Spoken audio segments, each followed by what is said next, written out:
into the steakhouse to say no. Say no. And Jay, I'm going to give you the last word because I think that a lot of what you say carries a lot of weight in our community. Well, I'd like to finish where I left off, just because, so to kind of wrap things up with people, I was getting into that all these codes, rules, and regulations apply to a person. And if you look at in Massachusetts, it's Chapter 4, Section 7, Paragraph 23 is the definition of person. And it says, includes corporation, trust, association, society.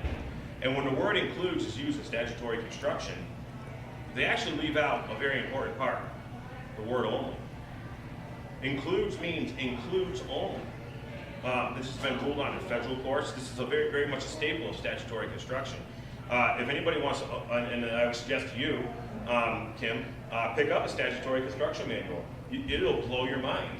You'll be like, wow, because people don't know how to read laws. Right. And in this Chapter 4, Section 7 of the MGL, Massachusetts General Law, it says, the words used herein in this MGL have the common and everyday meaning, except for the words used below have the specific meaning.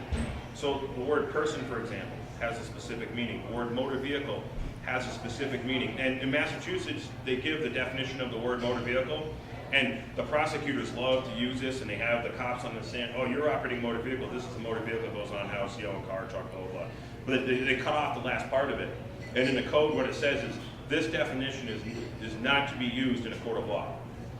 And the definition that is to be used is comes from United States Code Title 34, Section 9, or Title 39, Section 34. But you just Google it. And to be a motor vehicle has to be used for a commercial purpose. So Okay. a taxi driver, a pizza delivery, a truck hauling freight.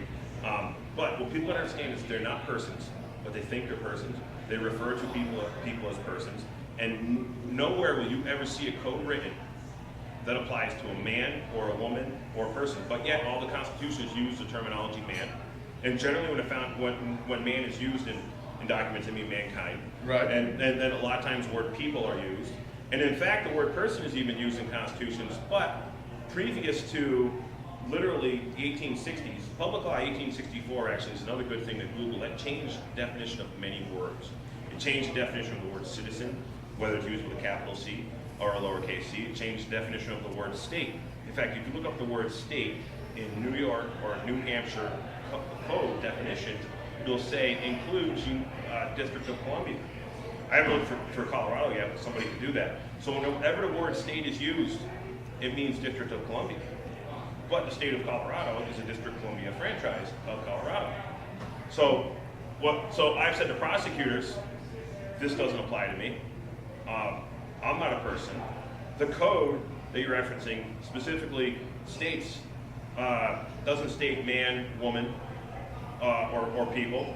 It states corporation. Am I a corporation? Am I a trust? Am I a society? And prosecutors, they always play hard to get. Right. And that's their job, So whether it's right or wrong, prosecutors they're gonna go after you. They're gonna push forward. So several times what happens, prosecutors says, well, I don't care. This is going to trial. And what's happened is they'll sit back in the courtroom, they'll call my case. Before I can even get up there, the prosecutor says, oh, the state's dismissing this for lack of evidence. Or whatever. Or we're going to make a date for trial. We'll come for trial. They'll wait till the end of the day, call your case, and then they'll dismiss it. And it's just the games they play, because there's a lot of a waiting game also. But actually, I'm probably never going to court again unless it's in handcuffs, really, because the federal government has my waiver. The Secretary of State Department has my waiver. And they've been instructed to inform all the other subsidiary corporations that I've waived all benefits to any of their stuff. And if somebody wants to contact me, they can find me on Facebook, J. Noone. I'm on there. I'm friends with Rodney on Facebook. And All two of my friends that I have left. I would like to say thank you both for sitting down and taking the time to help educate those who are very interested in liberty.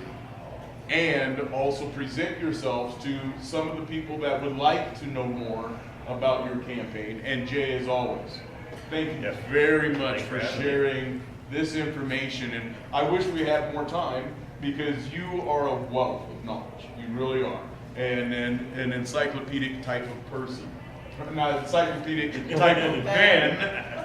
He's gonna kick my ass one of these days. I'm gonna say that, and it's just gonna be a left hook right to the jaw. No, I'll probably just tickle you. That's not the only violence I dish out. There we go.